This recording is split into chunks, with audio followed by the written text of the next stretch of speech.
So there are serious issues, and I think the mentality, of how we approach these disasters need to change a bit.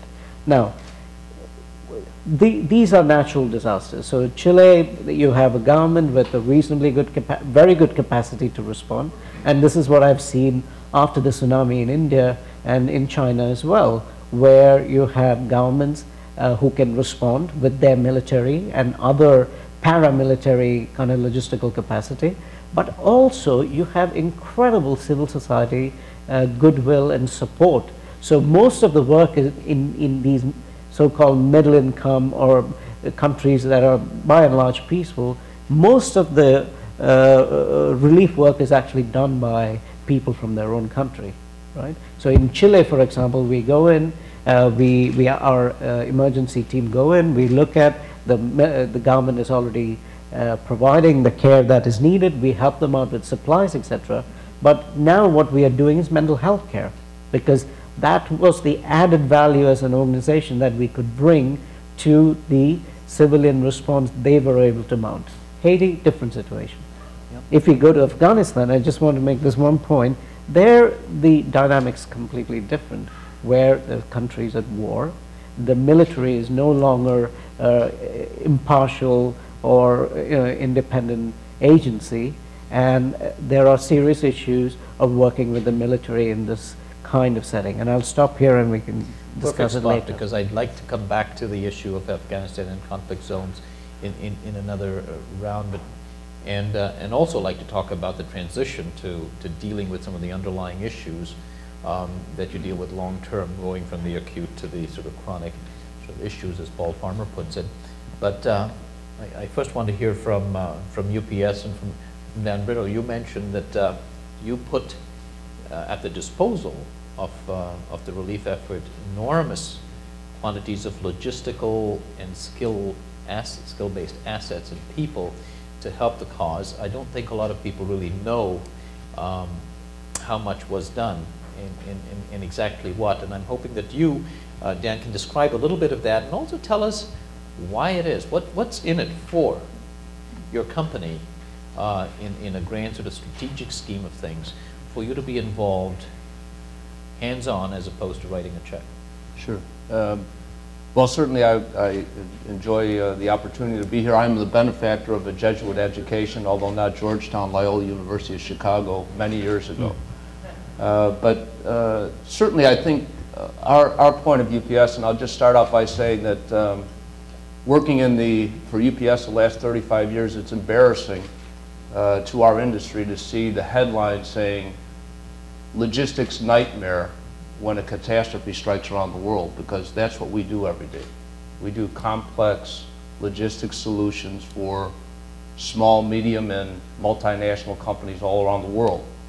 So when a catastrophe strikes and headlines say that there's big problems in logistics and those problems cause people to die or be severely disabled, I will tell you, we take that personally as an organization.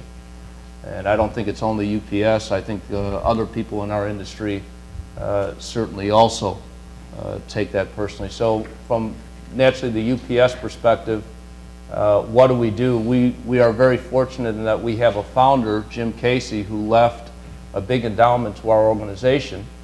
And for many years, we kept that completely separate.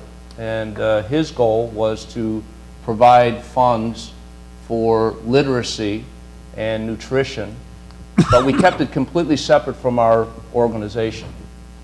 And since we've been a global company probably for the last 20 years and have recognized there's many places around the world, in fact I'm out of the US about 80% of the time, really need our help in more ways than just writing a check.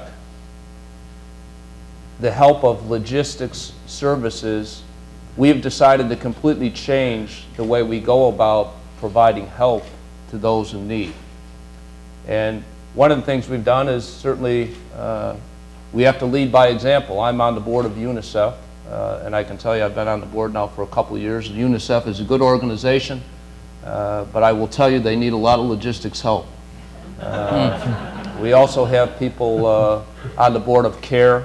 We're actively involved in the World Food Program. In fact, we train some of their logistics people at UPS at no charge. We work with the American Red Cross. And I think what we found is we need, as an organization, to provide our expertise with our people, utilize the UPS network around the world, and then get, in addition to that, aid for certain NGOs that we think can provide the most help at the right time. Now, Haiti, I can tell you, was very difficult logistically.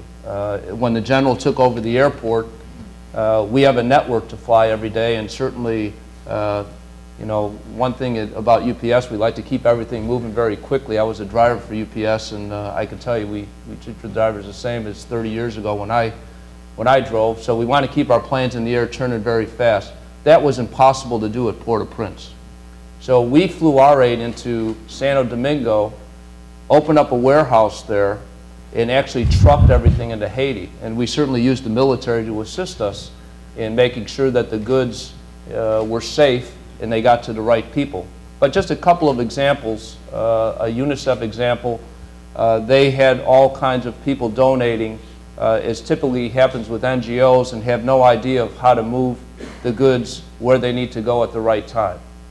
So we opened a warehouse up in New Jersey, Carteret, New Jersey, flew one of our planes into New Jersey, loaded up essentially supplies for 50,000 children, and ran 4 flights back and forth, and then followed it with our tracking system all the way to make sure that we help 50,000 children. I work with the CEO of TNT in the Netherlands, and this is where I think we need to do a better job of collaboration between large organizations in our field. And they were able to fly 2 747s into Miami, and at the time I believe I was in China, and they couldn't get down into Port-au-Prince, but they were all full of food from the World Food Program, and they landed in Miami, and we unloaded the planes. And actually, UPSers unloading TNT planes. The TNT person called Peter Bacher, their CEO. Our people called me and said, "What do we do? This is a TNT plane. Do we unload it?" And I said, you know, naturally, we got on a phone call and said, naturally, unload the TNT plane, put it in our warehouse, get it on our plane, and get it down to the people who need it. And I think that type of collaboration has to go on in private industry. Our biggest contribution to helping these disasters is providing our assets and our people and our expertise. I'll leave you with just one other idea. We're working with an organization called Aid Matrix. And one of the biggest problems that NGOs have is understanding where all their inventory is. It's, you know, certainly we delivered all the iPads on the Saturday of Easter weekend, 337,000 deliveries. Steve Jobs called me and said we missed 3 on Saturday. Your door wasn't forced so open. Somebody wasn't home or something, but but interestingly enough, we need the NGOs to cooperate, and they need to see, and we're going to help them see through technology of getting the right goods in the right place, because I think it's pretty predictable in the world where disasters will strike. I mean, disasters will strike in probably Central America and the Caribbean. Disasters will strike in Southeast Asia. Disasters will strike in Central China. We kind of know where they are, but it's amazing to me that we don't have the capability, and most NGOs don't know where things are to be staged. So when something does happen, it's I'll call it a Chinese fire drill. Everyone's running around and everyone wants to help. And one thing about society, no matter where you are in the world, there are more people that want to help. And our job is to make sure that we can efficiently get those that want to help to those that need the help in a very quick manner. And certainly that goes with natural disasters as well as with conflicts that go around the world. So that's where I believe we can help.